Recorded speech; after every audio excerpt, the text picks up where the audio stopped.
sobre las tonterías, que no son tonterías, que es peor que tonterías, sobre los grandes errores, equivocaciones del Tribunal Constitucional, que por ignorancia, por alcanzar ninguno solo de sus miembros, alcanzar la categoría de jurista, pues no tienen ni idea de lo que están tratando.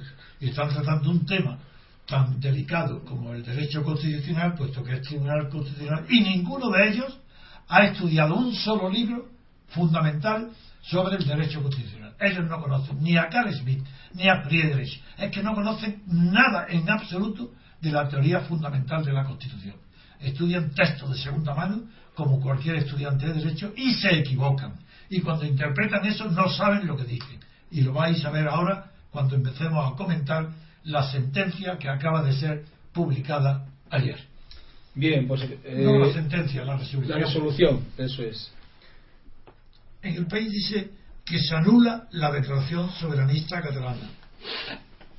Está bien, el término anular está bien porque es declarar nulo, pero como hay dos tipos de nulidad, la absoluta, que es la inherente a las prohibiciones, y la anulabilidad o nulidad relativa, que es la procedente de vicios del consentimiento, está muy bien que diga nula, pero está muy mal que no diga que es nulidad absoluta, porque no hace falta, mientras que lo que es nulo absolutamente no necesita declaración alguna de ningún tribunal de justicia para que sea nulo, porque lo que es nulo no puede ser ratificado, ni confirmado, ni convalidado con el transcurso del tiempo.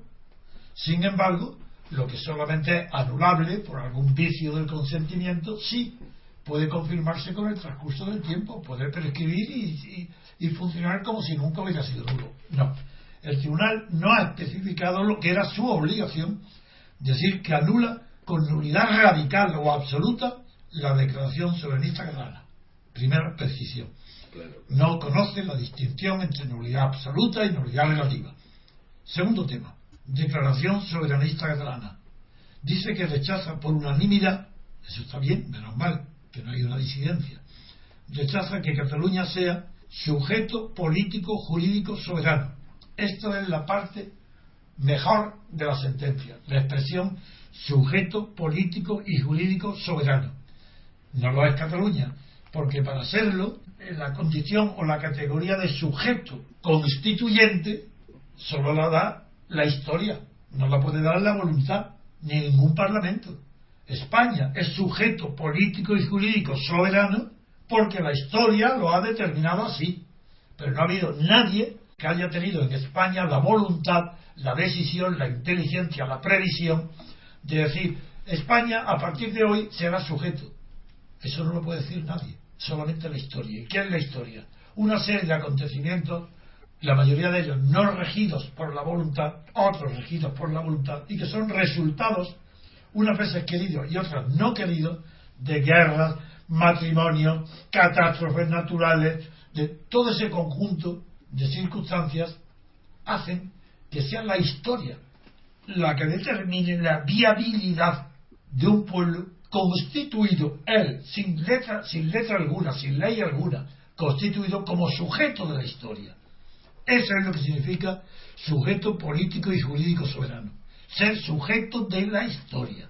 En la historia, dentro de la historia universal, hay distintos sujetos y juegan sus papeles. Guerras, conquistas, anexiones, siempre hay sujetos. Pues España es sujeto desde los Reyes Católicos, mejor dicho, desde el compromiso de Caspe, de Vicente Ferrer, antes incluso de la conquista de todo el territorio que hoy se llama España, antes incluso ya España era sujeto político y jurídico soberano, a partir del compromiso de Caspe, en virtud del cual el reino de Aragón ya pasó de Fernando de Antequera, ya conocéis las demás historias, no repetiré, que termina unido a Castilla luego con el matrimonio de Fernando e Isabel.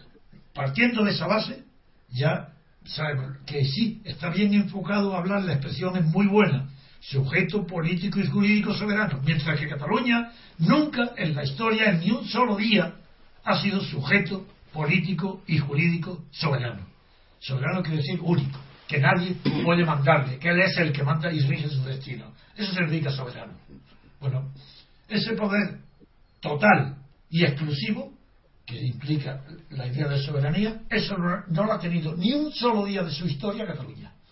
Porque Cataluña, desde el compromiso de Caspe, por eso lo he mencionado, que era un condado de Aragón, del Reino de Aragón, Cataluña está integrada en el sujeto jurídico y político que se llama España. Por tanto, Cataluña nunca ha sido sujeto político ni jurídico.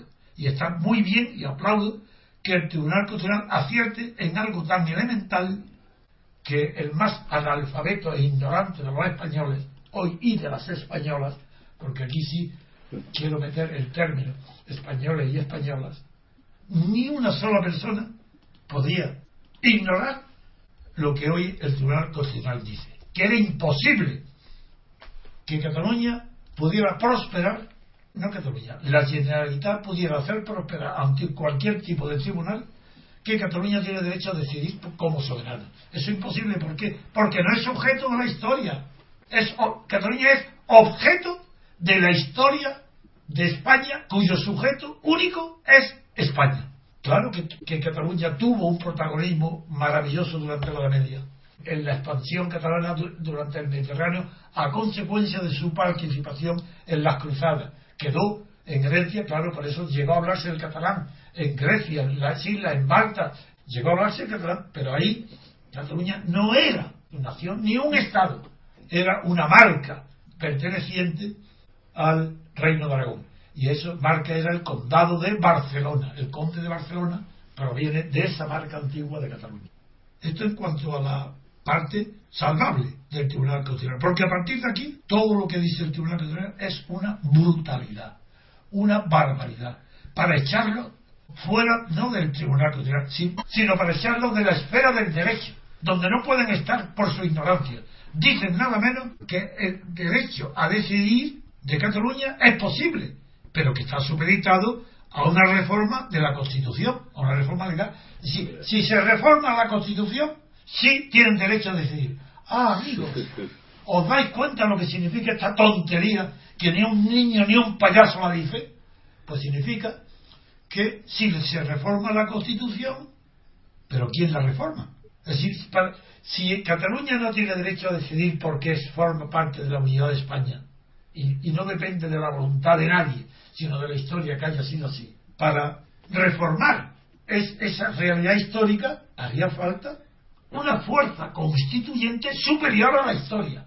Si hubiera una fuerza superior a los 600 años de unidad de España, el Caspe es de 1412, ¿no? Eso. Principio de 1400. Exactamente, pues si hubiera presente en la escena española, presente en los actores españoles, una fuerza capaz de derogar 600 años de historia española y que fuera, sí podría ser Cataluña independiente. Y yo digo que es verdad, esa fuerza potencialmente, idealmente, metafísicamente, lógicamente existe. ¿Cuál?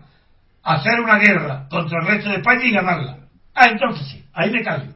Si Cataluña es capaz de declarar la guerra al resto de España, es decir, una guerra civil dentro de Cataluña, porque en Cataluña hay separatistas y no separatistas. Por tanto, si Cataluña inicia, si la Generalitat, los separatistas, inician una guerra civil contra el ejército español, si los Mossos de Escuadra vencen a la aviación, a la marina y al ejército español, en ese caso, por supuesto, que Cataluña tiene derecho a ser soberana y a decidir su destino, su porvenir, su historia, el derecho a decidir sobre ellos mismos. Desde luego, que declaren la guerra y que la ganen, porque si la pierden tendrán las consecuencias del que pierde una guerra, claro, que estará mucho peor que hoy. Pero como estoy hablando en terrenos lógicos, no es que yo esté diciendo, deseando que no, claro, no, estoy hablando con sentido común, que solamente quien esté dispuesto a hacer la guerra civil dentro de Cataluña y contra el resto de España y gane esa guerra civil, está en condiciones de proclamar que tiene derecho a decidir.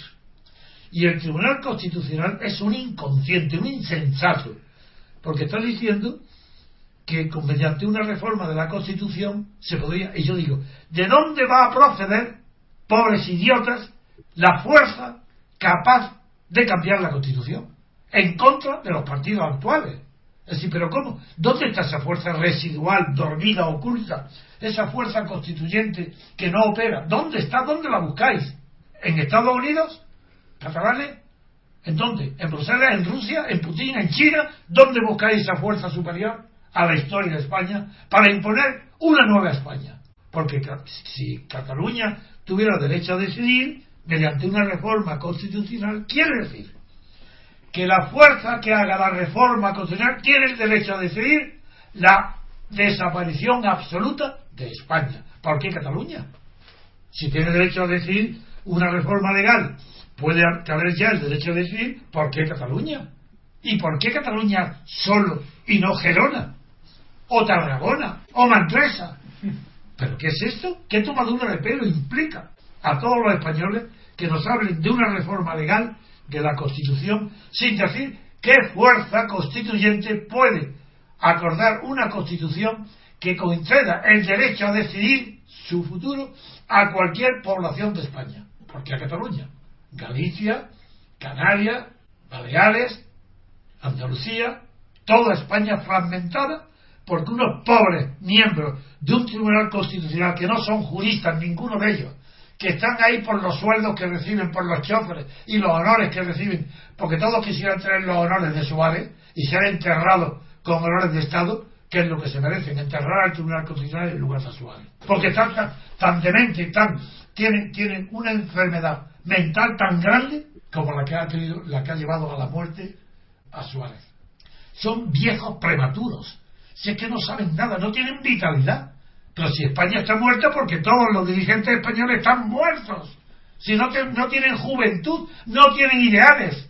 ¿Pero qué son estos burócratas conservando su destino, sus togas y sus puñetas? Sí, puñetas, quiero decir las mangas de juristas, los encajes. Pero esto es lo que quiero decir, que la reforma necesita una fuerza que impulse la reforma. Es muy fácil un teórico sentar en una mesa que no sabe nada de lo que es la acción política. Estos sentados en su mesa pueden decir reforma legal, pero amigos, sí, para que haya una reforma tiene que haber una fuerza reformista, y esa fuerza reformista tiene que proceder desde fuera del ámbito constitucional, porque si es dentro está agotada. Una constitución, si pudiera reformarse de dentro, ya lo haría. La prueba, no se acaba de reformar ahora el artículo de la Constitución referente a los presupuestos del Estado para que no se endeuden. ¿Y quién lo ha puesto? Que ha tardado 5 minutos. ¿Por qué? Porque la fuerza de reforma ha venido de Alemania, de Merkel, de la Unión Europea, cuya fuerza, como es muy superior a la española, la ha impuesto en 1 minuto. Ya está reformado. A ver, ¿quién va a reformar para que Cataluña se independice del resto de España? ¿Quién? ¿Dónde viene esa fuerza? ¿Europa odia los separatismos? ¿Estados Unidos? Imposible. Rusia, ya habéis visto lo de Crimea, imposible. El mundo entero está contra los separatismos. Entonces, ¿quién va a dar la fuerza a Cataluña para que esa fuerza sea superior a la que tiene la historia de la unidad de España? Nadie. Y estos pobres tontos con sus togas, sentados en altos tribunales, presumidos, diciendo que una reforma legal puede permitir la existencia del derecho a decidir. Dice el Tribunal Constitucional: este tribunal ha reconocido que tienen cabida en nuestro ordenamiento constitucional cuantas ideas quieran defenderse y que no existe un núcleo. No sigue. Cuantas ideas quieran defenderse, es decir, en nuestro núcleo constitucional. Y que no existen en nuestro núcleo normativo. Sí, ideas que no existen. ¡Qué pedantería! Que no existen en nuestro núcleo normativo, para no decir que no existen en nuestras leyes. Punto. Que eso de núcleo. Pero ¿desde cuándo hay un núcleo normativo? ¿Qué pasa? ¿Que es como la célula, que hay un núcleo y una epidermis? Y luego, ¿qué es esto? Pero ¿cómo no? Núcleo, si el núcleo, todas las leyes son nucleares. Una ley no tiene periferia. Bueno, sigamos. Bueno, le voy a decir. Vaya pedantería. Dice: la primacía de la Constitución no debe confundirse con una exigencia de adhesión positiva a la norma fundamental. Un momento. La primacía de la Constitución no debe confundirse con una exigencia de adhesión positiva a la norma fundamental. Bueno, estos están locos ya de manicomio, esto es para enchufarlo, o electrochoc. Esto hay que llevarlo al psiquiatra. Y vuelve a ver, veréis qué locuras dicen. La primacía de la Constitución. Lo que es primacía, bien, de acuerdo. Yo estoy de acuerdo que la Constitución por eso se llama norma de las normas, pero es norma de la norma porque es la que regula el procedimiento para hacer otras normas que se llaman ordinarias. Venga, sí. La primacía de la Constitución no debe confundirse con una exigencia de adhesión positiva a la norma fundamental. Sí, señor, debe confundirse. Los que están confundidos son ellos. Porque la adhesión a la norma fundamental es la condición sine qua non para el orden político. Yo, por ejemplo, no acepto la Constitución. Pues yo soy un elemento de desorden político porque no me adhiero a la Constitución. Pero todos ellos, empezando por el Tribunal Constitucional, se adhieren a la Constitución. De no tendrían el cargo que tienen. Por tanto, ni saben lo que dicen. Pero voy a seguir la frase porque después hay una cosa que quiero que me explique usted. Venga, dice, la primacía de la Constitución no debe confundirse con una exigencia de adhesión positiva a la norma fundamental porque en nuestro ordenamiento no tiene cabida un modelo de democracia militante. ¿Qué es eso, democracia militante? No, mucho más cosas. Democracia militante a ti te extraña. Sí. Y eso es lo de menos. Democracia militante significa que la democracia no es solo teórica, sino activa, que está en práctica, puesta en práctica. Y militante quiere decir que los ciudadanos y los votantes militan en la democracia. Eso es lo que quiere decir, que es lo que tú me preguntas. Lo que no significa nada en el derecho político. Porque la quieran o no lo quieran, los españoles, voten o no voten, en Estados Unidos pasa igual y en Francia, la Constitución está en vigor. Y está en vigor quiere decir que está vigente y que no depende de que sean militantes los votantes. Pueden votar o no votar. Eso no tiene nada que ver con la militancia. Pero es que el concepto que hay aquí más profundo no es ese. El continuo, verás cómo van a meter la pata más todavía. Aunque en eso se equivocan. Le voy a hacer... Sigue. Es que meten la pata seguro. La frase que diga, seguro que antes de leerla será falsa. Venga, sigue, ya verás. Dice, el fallo avisa de que cualquier iniciativa tendente a conseguir el derecho a decidir debe plantearse mediante una propuesta de reforma de la Constitución. Punto. Se acabó. Mentira todo. Imposible. No hace falta que leas más. Pero ¿cómo el derecho a decidir va a depender de una reforma de la Constitución? Pero ¿a dónde se ha visto semejante ignorancia? Pero ¿cómo es posible que unos magistrados puñeteros, ya que sabéis lo que significa la palabra puñeta, pues unos magistrados puñeteros, engolados, con sus baberos blancos, también piense que la reforma de la Constitución puede introducir el derecho a decidir de una parte del sujeto constituyente? Si el sujeto histórico constituyente es la unidad, como decía Carl Schmitt, el fundador de la ciencia del derecho constitucional es Carl Schmitt.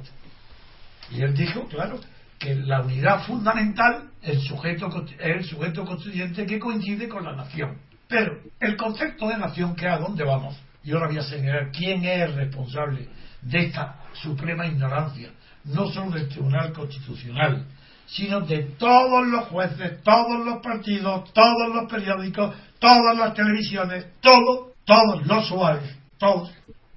La conclusión viene de Ortega y Gasset. Es Ortega y Gasset, un filósofo frívolo, culto, interesante, digo, no profundo, no fundamental, interesante quiere decir interestante, que interesa como una mujer. Cuando no es muy guapa es interesante. Un gran piropo, una mujer, si no es muy guapa, qué interesante es. Pues ese es Ortega como filósofo, interesante. No tiene valor autónomo ni sustantivo ninguno. Y sin embargo ese valor de la cultura española introdujo a todos estos catetos ignorantes que no saben nada de nada, introdujo la idea de que España no es un concepto objetivo, histórico, sino que es un proyecto sugestivo de vida en común. Es decir, definió el matrimonio, que es lo que es un proyecto sugestivo de vida en común, porque el amor, eso es la sugestión de que qué bien lo vamos a vivir, qué felices vamos a ser si vivimos juntos. Claro. Eso es el matrimonio, claro. Pero no una nación. Pero ¿cómo Ortega puede decir esa barbaridad así? Porque la tomó. ¿Qué creéis? Ortega no tiene en toda su obra filosófica ni una sola idea propia. Todas son copiadas y sin citar la fuente la mayoría de las veces. Pues ¿de dónde toma Ortega esa peregrina idea de que el problema catalán, dice en España invertebrada, dice literalmente que el problema, la cuestión catalana, dice, no está en Cataluña, está en España, en el resto de España? somos responsables, según Ortega, nosotros los españoles, del separatismo catalán. Eso dice expresamente en España invertebrada. ¿Y por qué lo dice? Porque tiene la teoría romántica tomada de Carlyle, de los héroes y de las empresas grandes, diciendo que cuando España era un imperio exterior, pues entonces catalanes, vascos y tal estaban unidos porque tenían una idea imperial que les atraía. Que desaparecido el imperio, cada uno se vuelve a sí mismo, y hay un individualismo que caracteriza a todos los españoles y también a los catalanes. Por eso dice que el problema catalán es porque se ha acabado la empresa sugestiva de vida en común, porque no hay imperio. De manera que tenemos que volver a conquistar Guinea Ecuatorial para hacer el imperio español, y que ahora ya ya la culpa, si hay separatismo en Cataluña, no sea de los españoles, del individualismo español, sino de catalanes. Es absurdo, es ridículo, pero Ortega se equivoca, porque Ortega no tenía ni idea de lo que era la política, ni la historia, ni lo que era la verdad en las cuestiones fundamentales de la moral y de la política. Era un hombre superficial, vanidoso, y que trajo un hombre muy culto, pero de cultura muy exclusiva, una cultura alemana, y no trajo la escuela de que él estudió de joven en Marburgo, que era el neocantismo. Eso no lo trajo, él se convirtió y pasó del neocantismo al vitalismo, es decir, a la filosofía que se llama irracional. La de Wittgenstein, esa fue la que tomó, y es lo que trajo a España. Por eso hablo aquí de razón vital. ¿Por qué razón vital? Para no hablar de la racionalidad, sino de la vitalidad. Y está muy bien. Yo ahí no lo critico como filósofo, pero como influencia política determinó el pensamiento de José Antonio, el pensamiento de Franco, con el imperio absoluto hacia el canto de la falange. Y hoy ha modulado a través del diario El País, que nos resucitó, todo el pensamiento político de todos los españoles, de todos los que se manifiestan en público. Y el horror es que España no es de ninguna manera un proyecto, ni sugestivo ni antisugestivo, porque España es una realidad, no un proyecto. El proyecto es aquello que no está todavía realizado. Es realizable si está bien concebido, si es realista. Pero España no es un proyecto, porque es una historia real. Sugestivo o no, digo, eso de momento es indiferente. De vida en común. Pero ¿cómo se va a hacer? ¿Cómo puede ser la vida en común un proyecto? Si he dicho que es un producto objetivo de la historia, no puede ser algo subjetivo. ¿De dónde toma esa peregrina idea Ortega? Pues lo toma de los padres del nacionalismo. Sí, lo toma de la filosofía alemana, de Herder, de Fichte, los padres del nacionalismo, los padres del nazismo, que creen que como es un proyecto sugestivo de vida en común, Hitler puede conquistar el mundo y Mussolini Abisinia. Bueno, pues esta es el resultado. Ortega, periódico El País. Toda la clase política intelectual española cree que España es un proyecto sugestivo de vida en común, que por tanto se puede cambiar el derecho a decidir, porque como es subjetivo, pues claro, si es subjetivo podemos hacer decidible aquello que a priori parece indecidible. No, si es subjetivo podemos todo. ¿Y de quién lo toma en concreto Ortega? Pues lo toma de Renan, el filósofo francés Renan, que era nacionalista, participó de esa idea subjetiva alemana de la nación como algo subjetivo. Pero el propio Renan era mucho más inteligente que Ortega, desde luego, porque llegó a decir, bueno, sí, una nación como es subjetivo puede hacer todo lo que quiera, salvo suicidarse, salvo aniquilarse. Entonces ya, cuidado Ortega, Cataluña no puede separarse de España, porque si Cataluña se separa de España, ¿suicida a quién? ¿A Cataluña? Por supuesto, pero ¿a quién? ¿A España? Claro. España sin Cataluña no es concebible. No es que no pueda existir, es que nunca ha existido. Cuando España existe es simultáneamente a la existencia con Cataluña, con Aragón, con Galicia, con Andalucía. No es concebible en la realidad histórica, pero sí en la mente lógica, o en la mente alógica, mejor dicho, porque solamente el hecho de tener simbolismos que no están en la realidad implica que es algo alógico. Bueno, ahí sí, pero España no existe sin Cataluña. No es que Cataluña tenga una vida difícil, es que España sin Cataluña no es España. Por supuesto, Cataluña sin estar integrada en España no es Cataluña. Será lo que quiera, pero no Cataluña. Eso no lo saben ni los separatistas catalanes, ni los gallegos, que por cierto, parece ser que los grandes disturbios de estos días han sido separatistas gallegos los que la han iniciado contra la policía. Eso lo digo como paréntesis, nada. Porque si hay violencia, ¿viene de quién? De ETA. ¿Y qué son ETA? ¿Acaso es una banda, como lo presentaban desde Franco, una banda de asesinos a sueldo? ¿O de unos sádicos que por crueldad matan policías y militares? No, señor. Como dije entonces bajo Franco 1.000.000 de veces, y lo repito hasta hoy, y seguiré diciéndolo, ETA era una organización política que utilizaba las armas del terror para conseguir los mismos fines que el PNV sin armas. Eso lo dije entonces y lo digo ahora. Porque la idea de la separación de España de catalanes, vascos y gallegos separatistas es la misma. Que uno emplee la palabra, que otro emplee el fisco, que otro emplee las pistolas, muy bien, son medios distintos aplicados a una misma finalidad, conseguir la separación de esos territorios del resto de España. Bien, ahora volvamos al Tribunal Constitucional porque no me aparto nunca del objeto de mi intervención. Y hoy era el Tribunal Constitucional. Derecho a decidir. Bueno, pues vamos ahora ya a hablar de lo que es el derecho a decidir, porque tú la última parte vuelve del... Se lo voy a volver a leer para coger el para hilo. Volver al hilo. Eso, dice, el fallo del Tribunal Constitucional avisa de que cualquier iniciativa tendente a conseguir el derecho a decidir debe plantearse mediante una propuesta de reforma de la Constitución y recuerda que el Congreso deberá entrar a considerar una propuesta de este tipo si la hace el Parlamento catalán. Pues no, señor, está también equivocado y ahora ya vuelvo a ello. El derecho a decidir. Para que exista derecho a decidir, forzosamente, ese derecho tiene que versar, referirse a materias que en sí mismas, por su propia sustancia, sean materias decidibles. Porque no puede haber derecho a decidir sobre lo que es indecidible. Claro. Sobre eso no puede haber derecho a decidir, son aquellas cuestiones que son, por su propia naturaleza, decidibles.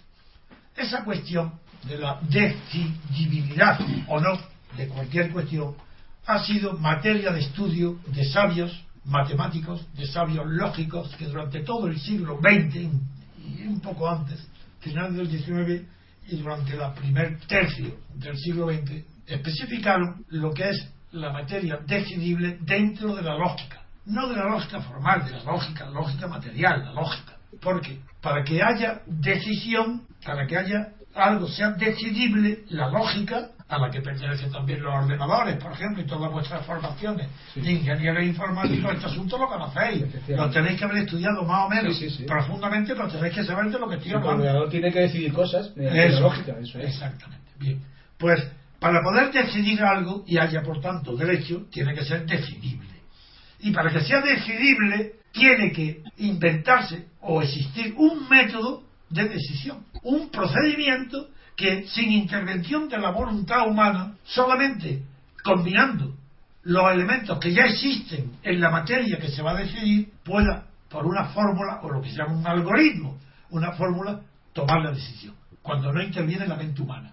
Entonces esa materia sí es decidible, y esa lógica es la que ha determinado la creación de los ordenadores, de la informática. Claro. Es producto de que ha habido unas mentes humanas dedicadas a la investigación logística, a la intención matemática, y han llegado a tales avances que han fundado la moderna lógica de los ordenadores, que sí, porque han encontrado algoritmos y fórmulas decidibles. Pero amigos, eso no es trasladable a los terrenos morales y políticos, porque ahí no están todos los elementos que permiten la decisión, porque cuando se dice decidible en la lógica se refiere a métodos de decisión.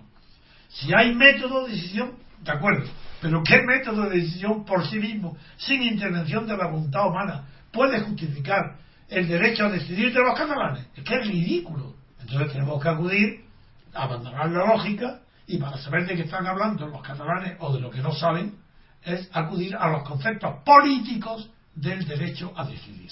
¿Y dónde están esos conceptos políticos? Pues el único filósofo que ha tratado políticamente sobre la cuestión de la decisión se llama Carl Schmitt. En el año 27 hizo su célebre teoría de la Constitución, pero en el año 32, sobre la teoría de la burguesía, y luego ya finalmente, al final de 33, construyó lo que se llama teoría de la decisión, nada menos.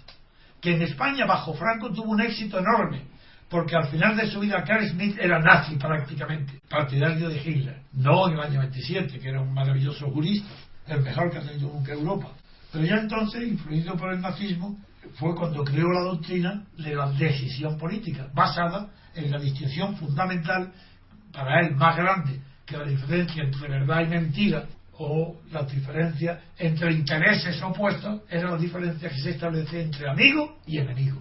Esa es la distinción básica que le sirvió a Carl Schmitt para construir sobre esa distinción la cuestión del derecho a decidir. Porque la política para Carl Schmitt era el derecho a decidir, pero no de un pueblo que se separa de otro, eso no, sino que la decisión política implica la distinción fundamental y básica de amigo y enemigo. Y eso está en Carl Schmitt. Y en España, bajo Franco, un catedrático de Derecho de la Universidad de Madrid, Javier Conde, lo tradujo al español y construyó la teoría, basado en la filosofía de Carl Schmitt, construyó la teoría que se llama del caudillaje. Fue Javier Conde, sobre el derecho a decidir, sobre el carácter, sobre la decisión, sobre el amigo y enemigo. Esa es la base donde surge el derecho a decidir.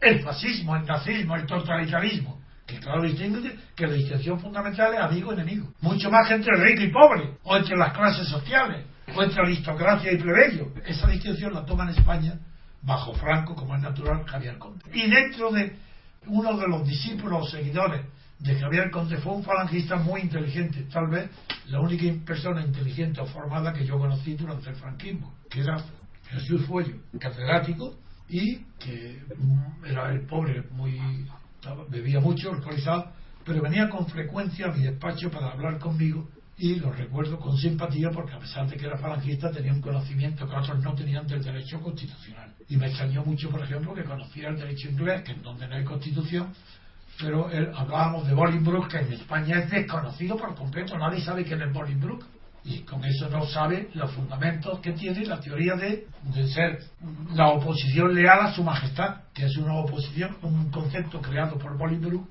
y que yo lo discutía eso con Jesús Fuello. Pues bien, Jesús Fuello era el representante en España, teóricamente, el que continuó lo tenía Javier Conde, y ahí sí, el derecho a decidir sí está dentro del decisionismo político, que requiere una voluntad de sujeto constituyente, y ahí voy. Porque es Carl Schmitt el que traslada la idea central de la historia, que descansa la unidad política fundamental, como dice el Tribunal Constitucional, sujeto político y jurídico soberano. Esa idea, que es de Carl Schmitt, aunque ellos ni lo saben, la estudian en textos no de segunda mano, sino de tercera, cuarta o quinta mano, pues no saben que procede de Carl Schmitt esa frase. Pues que Carl Schmitt traduce esa frase, la convierte en unidad política, no ya soberana, sino fundamental. Y la unidad política fundamental, dice, es la fuerza constituyente. Es quien tiene el poder de constituir, es la unidad política fundamental. Pero no es una definición a posteriori, sino a priori. En Carl Schmitt, la fuerza política fundamental, la unidad fundamental, es la única que puede ser fuerza constituyente, ya que si no fuera unidad, estaría dividido y no sería la fuerza constituyente. Eso está en Carl Schmitt. Por tanto, el Tribunal Supremo, sin saberlo, ha dicho una frase que pertenece a Carl Schmitt, pero no su corolario. Y el corolario es que, por tanto, la consecuencia es que no puede haber nada que sea compatible con la soberanía de España si tiene derecho a decidir y no es con el resto de España. Una reforma de la Constitución, digo, es imposible porque requiere una fuerza superior a la española para imponerlo, como ha pasado ahora con Alemania. Así, si Europa, Estados Unidos, Rusia imponen a España una reforma a la Constitución que diga que los catalanes tienen derecho a decidir, eso claro que eso es efectivo. ¿Por qué es efectivo? Porque la Armada rusa, americana, europea, el ejército lo impone. Entonces, claro, es la fuerza bruta la que impone. Pero sin fuerza bruta, una Constitución que admita el derecho a decidir de una región es una Constitución imposible. Porque si se entra en vigor, destruye la unidad constituyente. En este caso, destruye a España. Eso es lo que significa la barbaridad de esta sentencia, que no sirve más que para engañar a los que ya están engañados, que es toda la clase política derivada del pacto de la transición, es decir, derivada de Suárez y de Juan Carlos. Es Juan Carlos y Suárez los responsables de la destrucción de España, no solo territorial, sino moral. La corrupción viene de ellos, y eso hay que decirlo ahora. Cuando ha muerto Suárez es el momento de decirlo, ¿Por qué se agarran todos a ese mito? Pues porque no tienen otra cosa que agarrarse, sino a los muertos y a la mentira. ¿De qué vive España? De mentira. ¿De qué vive la prensa española? De mentira, y la televisión y las clases políticas de una mentira fundamental, de un mito. Y a ese mito, que es la transición, como ya la corrupción lo ha enterrado y la gente sabe ya que ese mito no tiene que parar, pues se agarran y dicen, hombre, qué oportunidad, muere Suárez. Pero si Suárez llevaba muerto más de 10 años con Alzheimer, ¿cómo es posible que hagáis ahora la comedia? Como si acabara de morirse ayer. ¿Y ahora resucitáis qué? ¿A Suárez? No, señor. Estáis resucitando el mito de la transición. Por eso celebráis con tantos honores a Suárez. Porque estáis dando honores a vosotros mismos. Cuando estáis haciendo entierros de Estado y duelos de Estado y desfiles de Estado y pésames de Estado, es que estáis haciendo el pésame y el entierro de vosotros mismos. Y estáis muertos. Y por eso queréis honores estando ya muertos como estáis. Porque no tenéis vida para España, ni proponéis nada que en España tenga vida. Todo es falso, desde la A a la Z. No hay un solo periódico, una radio, una televisión que pueda ser escuchada con dignidad. Ni hay urna a la que se pueda acudir con dignidad. Para estar en España y participar en la vida política española hay que ser esencialmente indigno.